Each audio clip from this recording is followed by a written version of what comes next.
from Egypt has been told thousands of times. It's a reminder to the Jewish people that once we were slaves in Egypt, but now we are free.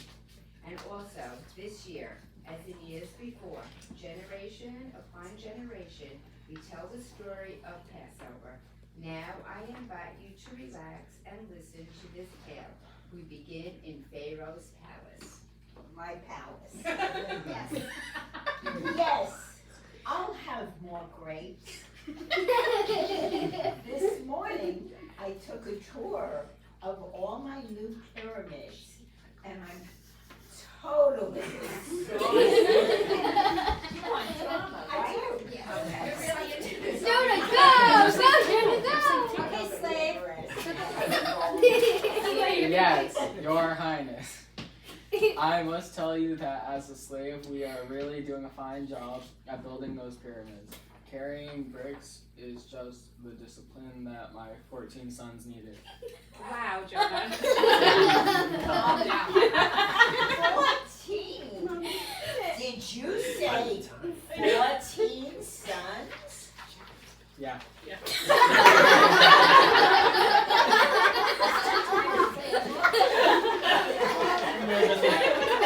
Jonah, are you supposed to say indeed I did? Okay, Jonah, read your line. Oh, indeed I did. You most fabulousness. What did he say? What did he say? Jonah's doing a great job. Leave my quarters. I've got to think. This could be bad. Really bad. I mean, I love having these Hebrew slaves, but there are just so many of them. They are not Egyptians, and as shocking as it might be, I don't think they even like me. What if there's a war and they join my enemies and fight against me?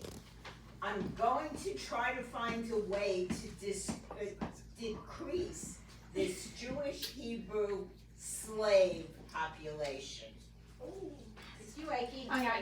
Hear me.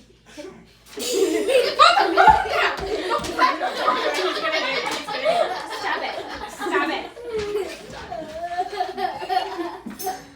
I got a knife. Come on, just read it. Hear me.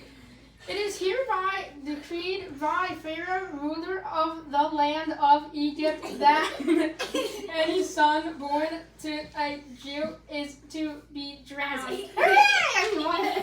in the sea of reeds. No. Our story continues at the banks of the Nile River, where we meet Yekobed, Yekebed, a Jewish woman with a newborn son. Oh no! Did you hear about Pharaoh's awful decree? I knew he was mean, but now he's killing babies. I need to hide my beautiful baby boy. So Yekebed wove a basket of reeds, which is another word for long bamboo-like sticks, put her son into it and hid it in the tall grass by the river. She then sent her young daughter Miriam to hide nearby and keep watch. The Pharaoh's daughter, who was a princess, eventually came down to the water to bathe and heard cries coming from the river. What is this? It appears to be a baby, Your Highness. A baby? Why, yes, Your Highness. She pulled the baby out of the water. Oh, it must be one of those Jewish babies that my dad, the Pharaoh, wants to kill. But look at this little guy. He seems so beautiful and innocent. I know I'll take him home and raise him as my son. He will love me and respect me as his mother. As your wish. Excuse me, Your Highness, but would you like to call a Hebrew woman to nurse the baby so that your attendant can continue to tend to you instead of being distracted by the baby? Good idea. I hadn't thought of that. All right, your Hebrew woman may nurse my child, and when he is old enough to walk, she shall bring him to the palace for me to raise. I am going to name him Moses, which means drawn from the water. Whatever you say, Your Highness. And so Yocheved's son Moses grew up as the Pharaoh's adopted grandson, with all the riches and prestige that was young, Yocheved told Moses that he was Jewish, so he always had great compassion for the Hebrew slaves. One day he came upon an Egyptian guard beating an old Jewish slave. Moses got so angry that he killed the guard. Of course, by doing so, he was breaking the law. He feared the consequences, so he ran away from the palace into the desert and became a shepherd. That's where we pick up the story now. Hey, Eva. Bye. One fine morning, one of Moses' sheep strayed a bit from the path. I said bye. Say it like a 16-year-old. Oh, yeah. Moses followed the sheep and came across a burning bush. It was the craziest thing. This green bush was on fire, but instead of burning up and getting all crinkled and then black, it stayed green. This was, of course, a miracle. It was God getting Moses' attention so that he could talk to him. It worked. Moses! Moses! Hey dude, I'm here. I am the God of thy father, the God of Abraham, the God of Isaac, and the God of Jacob. I have seen the affliction of my people in Egypt and have heard their cry. I have come to deliver them out of the hands of the Egyptians and to bring them out of that place onto a good land, flowing with milk and honey. Now, Moses, I need you to go back to Pharaoh and tell him to let the Jews go free, and then you will get to lead the Jews out of Egypt. It's important to know that Moses stuttered whenever he spoke, that he was always nervous to speak in public. But why should I? I mean, what should I be one to lead the people? Fear not, I will be with you. What should I tell the people? Just tell the children of Israel, also known as the Jews, also now known as the slaves, that they need to listen to you, because you speak for me. Tell them to leave their homes and everything they have always known, and follow you to the wilderness. That's crazy. I'll never listen. And besides, I'm slow of speech and slow of tongue. And I'm slowly turning the page. She's slowly turning the page. Okay, you're right. It will not be easy. I forgot to mention Pharaoh is not going to simply agree to let his slaves go free. He will take some convincing, and it will not be pretty. Now, send someone else, like Cherry. I could do this. Your brother Aaron speaks well, right? He will help. I will only speak to you, but you can tell Aaron what I said, and he can be the one who speaks to Pharaoh and the people. And so Moses and Aaron went to the people of Israel and convinced them that God had spoken to Moses. Then they went to see Pharaoh at the palace. Pharaoh, we are here to demand, in the name of our all-powerful and all-knowing God, that you release the Hebrew people from bondage. Bondage is slavery. LOL.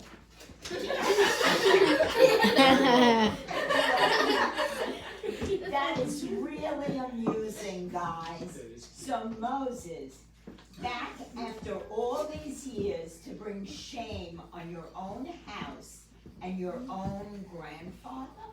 You cared for my brother for many years. At one time he loved you as a grandfather, but he is the son of a Hebrew slave. If you love him, you will let his people go. Moses, I missed you. Hey, who are you?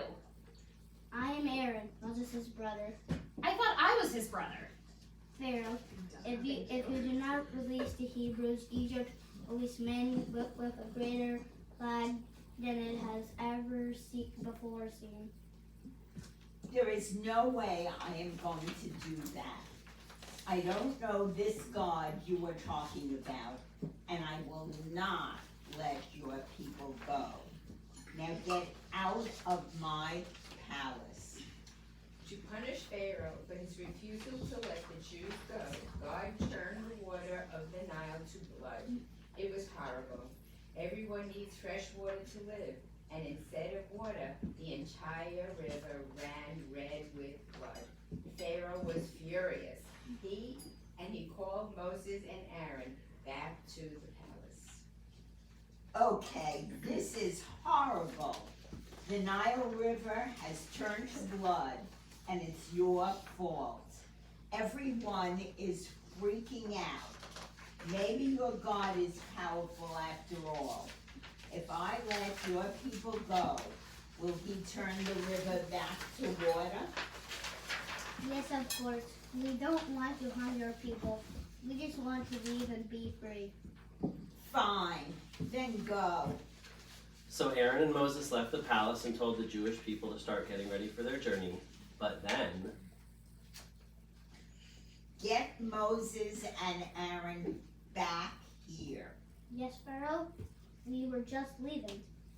Not so fast. I realize that when you go, I will have no one to build my pyramids. So I have hardened my heart and changed my mind. You need to stay. But Pharaoh, more terrible things will happen to the Egyptian people. You do not let us go now. I will take my chances. Now get out of my palace and tell the Jews to get back to work. soon Egypt was overrun with another of God's plagues, frogs. Wherever you looked, there were frogs all over the land. As you can imagine, it was awful.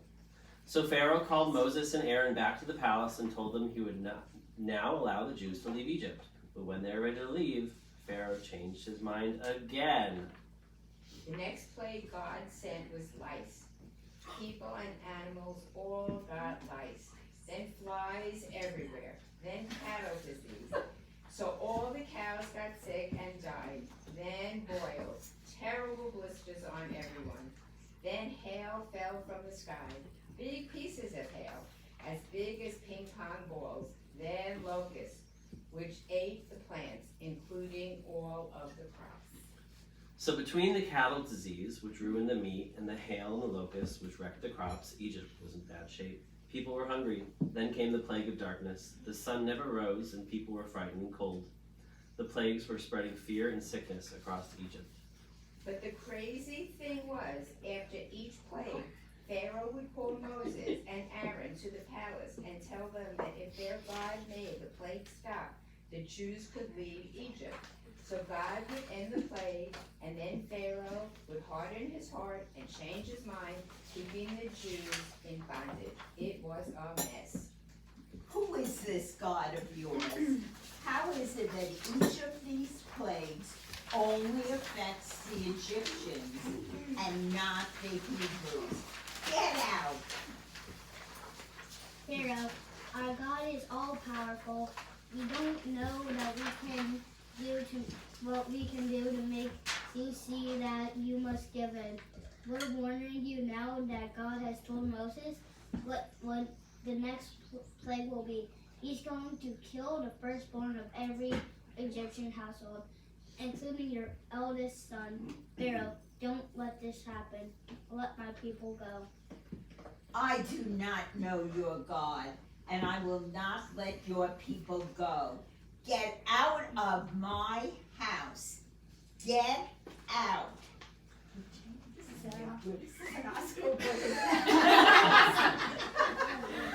God then came to Moses and instructed him to have all of the Jewish people slay a lamb and smear some of its blood on the doorposts of their houses. Then, when the angel of death flew over Egypt, he took the lives of all the firstborn except for those in the homes marked with blood. Pharaoh's own son died. It was devastating. The people of Egypt were mourning. Moses and Aaron went to the Pharaoh yet again. Pharaoh, the grandfather my brother once loved. We are truly sorry for your loss. Go away. Go away and leave me to my grief. But Pharaoh, now that you have seen how powerful God is, will you let my people go? Be gone already. You and your people, you have ruined my empire.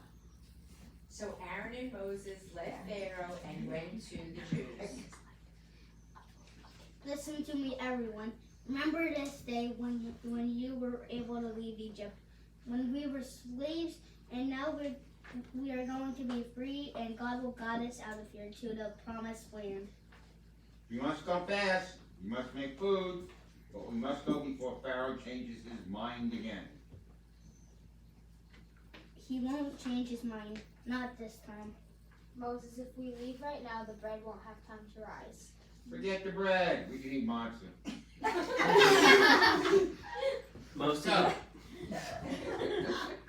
Most of the Jews went with Moses and Aaron, but some felt the whole idea of leaving their homes and going to some unknown land was crazy, so they stayed in Egypt. But meanwhile, I have just let my slaves all go. This is not good for the people of Egypt. All that my forefathers have worked for will vanish if I lose the Hebrew slaves. Who will build the cities?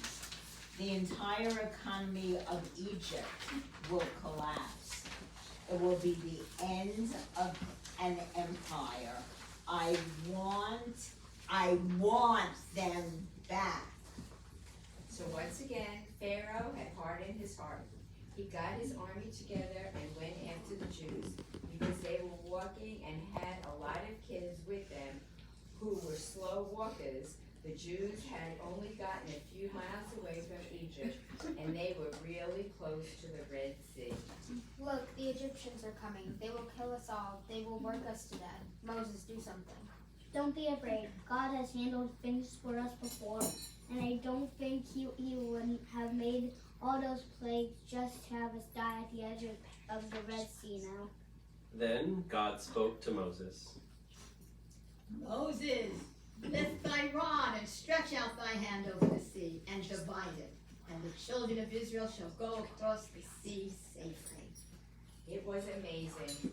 When Moses raised his rod, the water of the sea parted, and the children of Israel walked across on the ground at the bottom of the sea.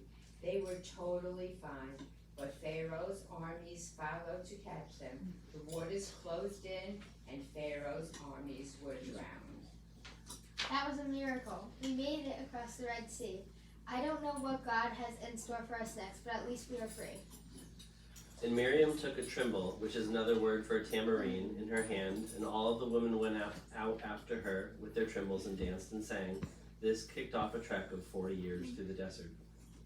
It was also when God started sending manna, food from the sky that tasted like anything you wanted it to, and sustained the Jews until they reached the Holy Land of Israel. But all that is for another story. In the meantime,